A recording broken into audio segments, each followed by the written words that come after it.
Hola hermanos, y a cada uno de ustedes que nos están viendo, es nuevamente un privilegio, es un gozo el poder estar compartiendo con ustedes una enseñanza más de la palabra de Dios, porque sabemos que la palabra de Dios nos da sentido, da esperanza, da alegría, da paz a todo aquel que ha decidido seguir a Cristo y ha decidido vivir teniéndolo a Él como su centro de vida.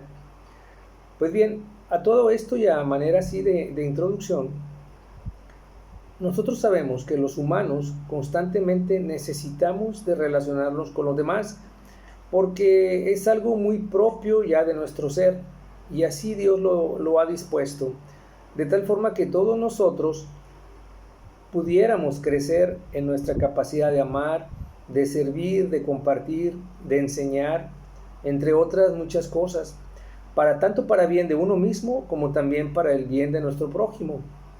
Pero por otro lado, también sabemos que durante todo este proceso se presentan situaciones por las que nosotros podemos llegar a ofender, en las que podemos llegar a dañar o inclusive también a lastimar a otra persona.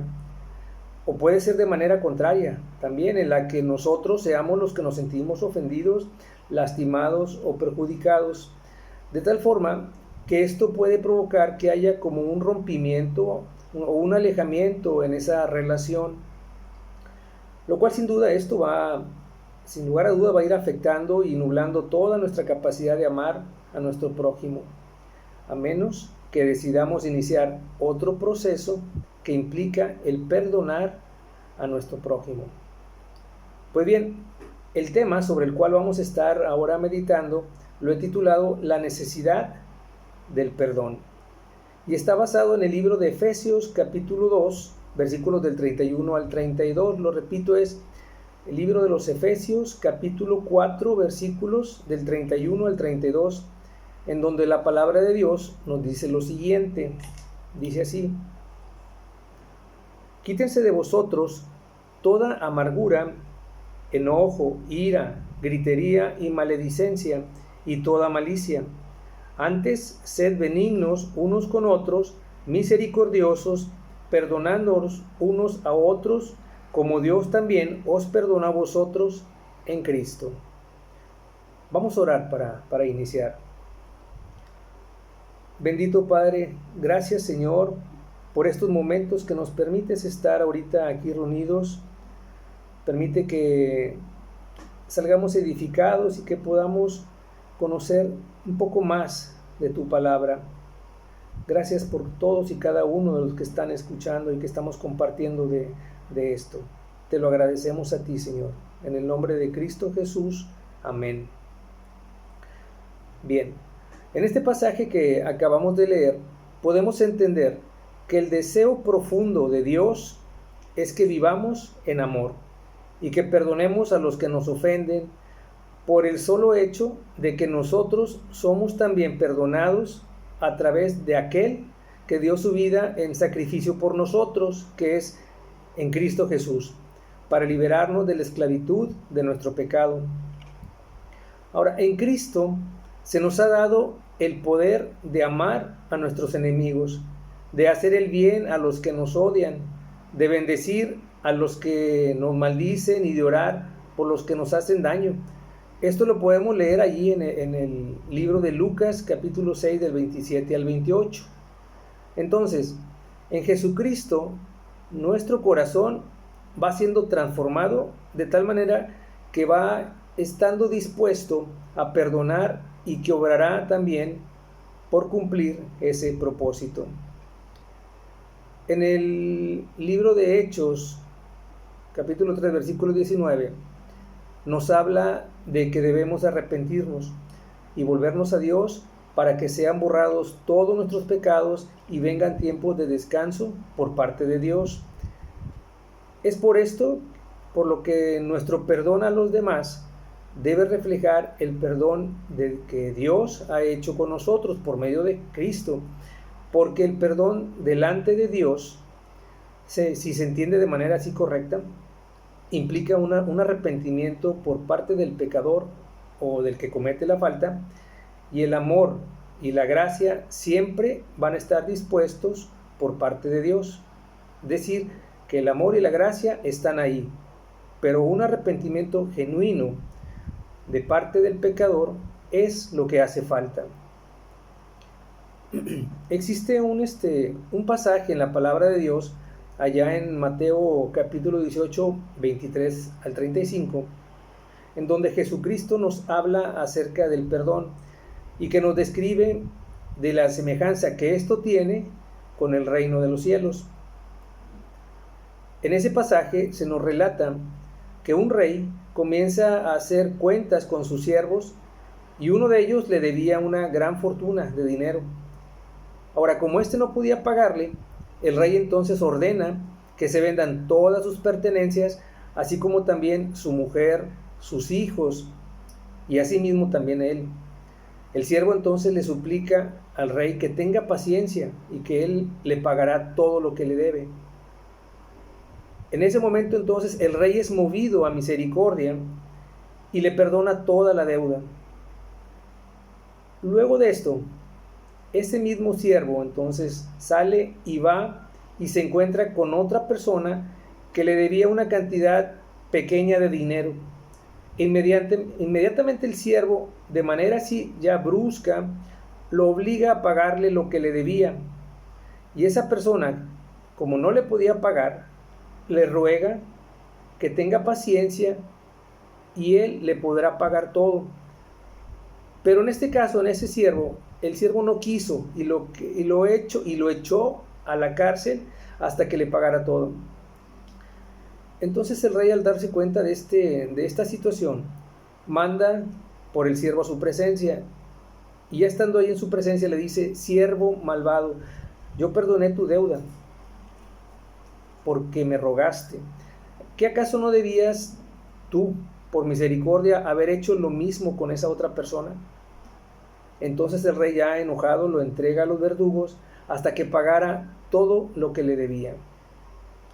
Finalmente, termina el pasaje diciendo que el Padre Celestial hará lo mismo con nosotros si no perdonamos de todo corazón a todo aquel que nos ha ofendido. Fíjense cómo en este pasaje podemos darnos cuenta de la enorme misericordia de Dios al perdonarnos todas nuestras iniquidades y las transgresiones que hemos hecho delante de Él, así como también nos muestra el que no tenemos derecho nosotros de retener esta gracia del perdón para con otros. Hemos pecado grandemente más contra Dios que lo que cualquier persona pudiera haber pecado contra nosotros. La palabra de Dios nos enseña y nos muestra que el camino a seguir lo encontramos a través del perdón, confiando en Dios, que nos permite o nos promete quitar todo sentimiento de amargura, de enojo, de ira, de contienda que podamos nosotros estar albergando en nuestro corazón contra aquel que nos haya ofendido, nos haya dañado, nos haya lastimado. Porque cuando perdonamos, estamos entregando nuestro dolor a Dios, estamos permitiéndole que Él transforme nuestro corazón, que nos llene de su espíritu y que nos permita ser consolados por su amor y por su bondad. Ahora, en el libro de Mateo 5, del 23 al 24, se nos da otra enseñanza también respecto del perdón, en cuanto a que nosotros debemos dar el primer paso para intentar reconciliarnos con el prójimo que nos ofendió o que nosotros hemos ofendido, y luego así podernos reconciliar con Dios. Es decir, que si tenemos sentimientos de molestia, de enojo, de ira por la ofensa de nuestro prójimo, o si nosotros somos los que hemos ofendido, entonces primero lo que tenemos que hacer es buscar reconciliarnos con él, aun y cuando esa persona no esté dispuesto a disculparse o no quiera perdonarnos. Pero nosotros siempre debemos estar dispuestos a dar el perdón si nuestro prójimo se nos presenta con una actitud ya de arrepentimiento. Fíjese cómo en el libro de Lucas, en el capítulo 17, versículos del 3 al 4, Jesucristo dijo: mirad por vosotros mismos, si tu hermano pecare contra ti, repréndele, y si se arrepintiere, perdónale. Y si 7 veces al día pecare contra ti, y 7 veces al día volviera a ti diciendo: me arrepiento, perdónale. Porque de esta manera estaremos escogiendo nosotros el liberarnos de esos sentimientos de enojo, de ira, de rencor, de molestia que estén en nuestro corazón, y podamos así presentarnos delante de nuestro Señor, ya buscando una reconciliación por nuestras faltas que tengamos delante de Él. Es por esto que nuestra relación con Dios depende primeramente de nuestra relación con el prójimo. Cuando nuestro perdón es genuino, es porque hemos permitido que Dios vaya sanando nuestro corazón, de tal manera que Él va eliminando todo sentimiento, ya sea de dolor, de amargura, de desprecio, de rencor, que son el resultado de la ofensa que hemos recibido. Entonces, el sentimiento de venganza como que se va haciendo más pequeño y va dejando de controlar nuestra mente. Asimismo, la tristeza que se experimenta desde un inicio va siendo también minimizada. Comenzamos a dejar de experimentar el rencor, porque hemos llegado a Dios, o porque más bien le hemos entregado a Dios el control de nuestra vida. Y así lo expresa el pasaje, que lo podemos leer ahí en Lucas 18, del 7 al 8. Me permiten tantito, Lucas 18, del 7 al 8, que nos dice lo siguiente: ¿y acaso Dios no hará justicia a sus escogidos, que claman a Él día y noche? ¿Se tardará en responderles? Os digo que pronto les hará justicia. En una ocasión, Pedro se acercó a Jesús para preguntarle sobre cuántas veces debemos perdonar a nuestro prójimo que peca contra nosotros. ¿Debería ser 7? Pregunta Pedro, ¿verdad? Pero Jesús le responde que no solamente 7, sino 70 veces 7. Con esto Jesús no le estaba dando una lección sobre matemáticas, sobre un número específico de veces que se debiera perdonar, sino más bien le estaba diciendo que el perdón debe ser dado por gracia, porque llevar en sí un registro matemático no es perdonar una cierta cantidad de veces que podamos perdonar, sino más bien sería ir marcando ese camino hasta el día en que nosotros pudiéramos entonces tomar venganza de ello, o quizás una represalia en contra de eso, ¿verdad? Eso es lo único que podríamos entender al entenderlo así como un número específico.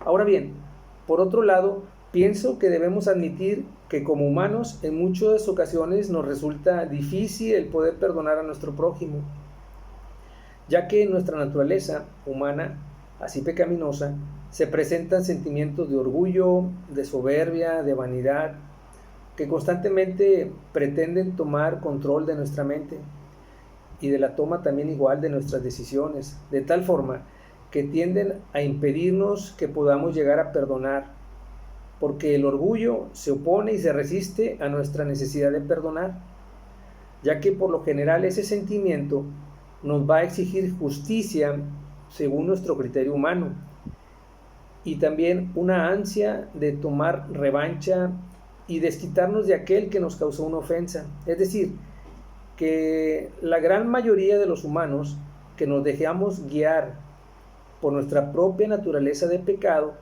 tendemos a seguir lo que comúnmente se dice ojo por ojo, diente por diente. Si tú me haces algo, entonces me la vas a pagar. Por lo que siguiendo estos principios, si lo seguimos así, entonces estaremos alimentando cada vez más y más los rencores, los odios, los miedos que podamos haber despertado en nuestro interior, lo cual irá consumiendo poco a poco nuestro espíritu, nuestra necesidad de perdonar, y así como la de buscar reconciliarnos con Dios. Pero ¿qué pasaría si la ofensa o el daño fue demasiado grande? No perdonar sería una ofensa aún mayor ante Dios, porque perdonar refleja el carácter de Dios, el cual debemos imitar. Cuando perdonamos, reflejamos el amor del Padre. Entonces, vamos a decir, la norma sería esta: perdonemos a los demás como Dios nos perdona. Perdonar nos da entonces la oportunidad de obsequiar a los otros lo que Dios nos ha dado, lo que nos ha obsequiado. Nuestro prójimo en la vida, nuestro propósito más bien en la vida, es desarrollar el carácter de Dios en nosotros. Con todo esto, podríamos entender que el mejor ejemplo del perdón es el que Dios nos dio. Él tomó la iniciativa al enviar a Jesús aún antes de que nosotros pidiéramos perdón por nuestros pecados, y mientras tanto, Él espera pacientemente por nuestro arrepentimiento. Así nosotros deberíamos buscar el tomar la decisión de perdonar a nuestro agresor aún antes de que éste se pudiera arrepentir. Finalmente, volvámonos siempre a ser obedientes a las promesas y los mandatos que Dios nos demanda en cuanto a ser misericordiosos y perdonar las ofensas a los que hemos sido expuestos. Llevemos ese ejemplo de vida que solo en Cristo podemos tener, para que su amor se vea manifestado en ese carácter de Jesús que sigue transformando la vida de aquel que ha depositado su confianza en Él. Dios les bendiga y Dios les guarde.